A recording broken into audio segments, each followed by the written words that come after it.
انا اول خطره شفت حارس تريز انتيليجون تاع المغرب، لان هو يبدا يزغد ويشوف لك في رجلك وين تضرب تما اللي يتشبك.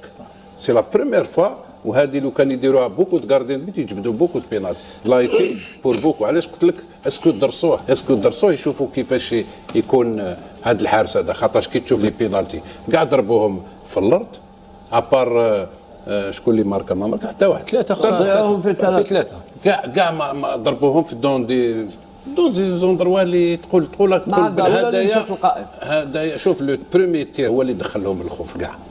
لو كان دخلت هذيك ممكن تعاود الامور تغير، مي هذاك راه ولا دخل الشكل. المغاربه ولاو يجيو عرفوا كيفاش يتيروا لي بينالتي تاعهم، لان كاع لي غارديان تصيبهم ياخذوا كوا ويتشبكوا، سيرتو لي جوار هذوك اللي يجيو بالعقل كاع مستوى عالي كاع. ما تقوليش هادو لعبوا لي كوب دي موند وي سارتان بي.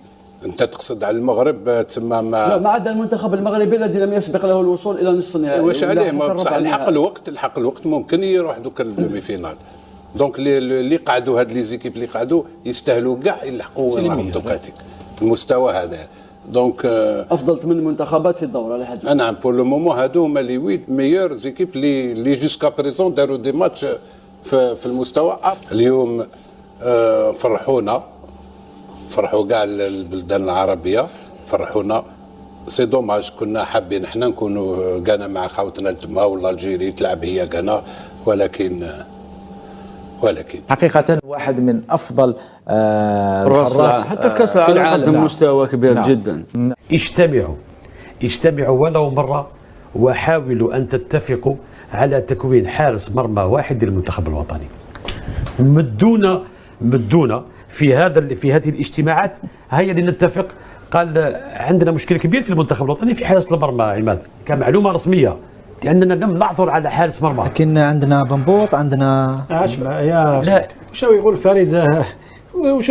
الفرق الجزائرية وهي تجري وتبرمج وتلعب مباريات بطولة وكأس وما إلى ذلك لم تستطع أن توفر وتكون لدينا حارس واحد في المنتخب الوطني.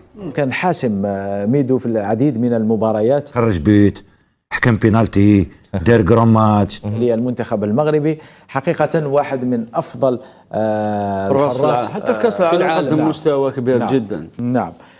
نعطيك ستاتيستيك، عمل 2 تصديات في المباراة وكان تقييمه سكور 7.5. صحيح. الباركور نتاعو كامل في الاوروب يكونفيرم الكوب دي موند اللي عملها، اللي هو من احسن الحراس، عنده معناها الجاباري مع التكنيك في البيلانتيات.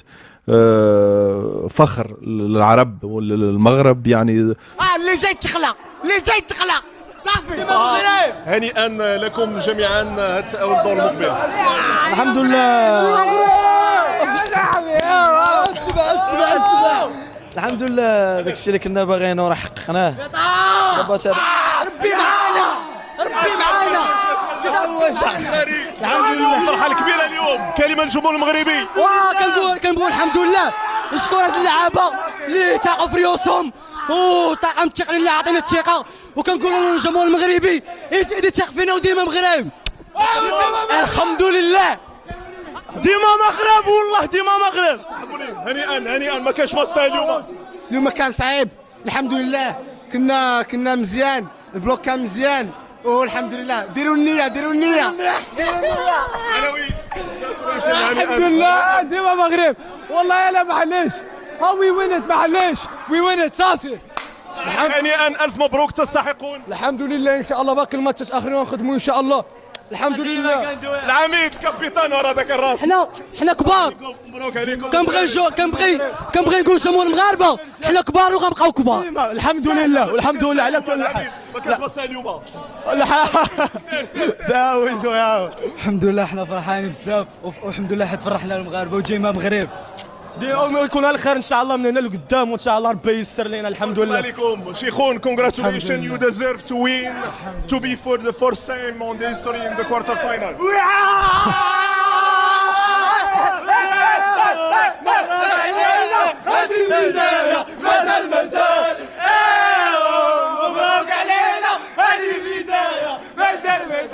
الحمد الحمد لله الحمد لله. حنا راه كبار وغنبقاو ديما كبار، وكنبغي نشكر هاد الرجاله اللي معانا والطاقم التقني والستاف ميديكال، كلشي ديما مغرب.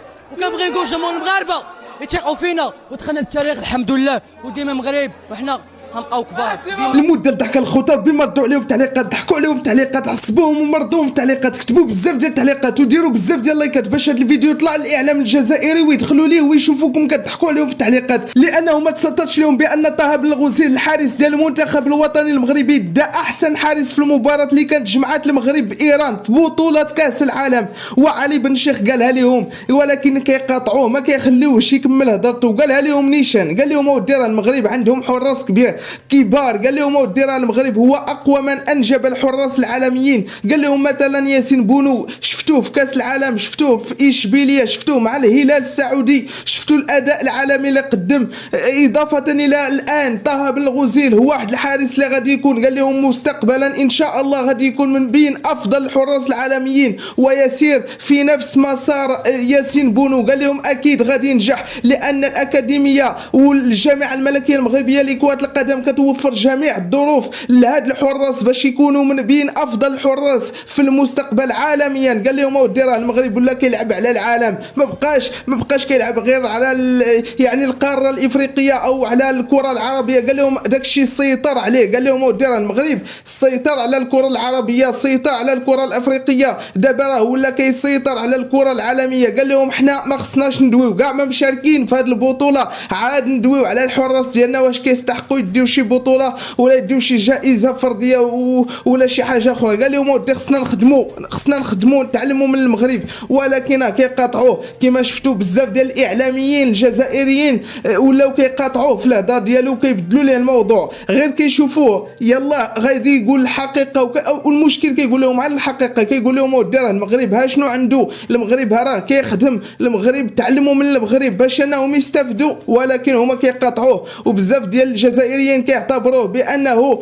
ضدهم، غير كيقول شي حقيقه على المغرب وكيقول لهم ودي المغرب متفوق علينا، خصنا ما نبقاوش ننتقدوا في المغرب، خصنا نتعلموا من المغرب ونتعلموا من الجامعه الملكيه المغربيه لكره القدم، وعوض ما ننتقدوهم كيهاجموه في المواقع ديال التواصل الاجتماعي وما كيخليوش المقدمين ديال البرامج ديال القنوات الجزائريه يكمل هضرته. يعني ما تسطرش لهم متابعينا الكرام هذا التفوق اللي ولا المنتخبات المغربيه في جميع الفئات السنيه كتحققوا، اضافه الى الجوائز الفرديه اللي كيحصلوا عليهم اللاعبين ديال المنتخبات الوطنيه المغربيه في هذه البطولات العالميه. مثلا طه بن الغزيل دا احسن حارس، بزاف ديال الجوائز، بزاف ديال النتائج، وبزاف ديال يعني ديال الاهداف اللي تحققت على مستوى الكره المغربيه مقارنه بالكره الجزائريه التي ما زالت في الصفوف الاخيره مقارنه بالمغرب. يعني لا يوجد مقارنه بين الكره الجزائريه والمغربيه، لان الكره المغربيه هاربه بسنوات ضوئيه على الكره الجزائريه ومتقدمه على الكره الجزائريه. لهذا ديروا بزاف ديال اللايكات باش يطلع لهم الفيديو ويشوفوا الرد ديالنا، وديروا بزاف ديال التعليقات، ضحكوا لهم في التعليقات باش ملي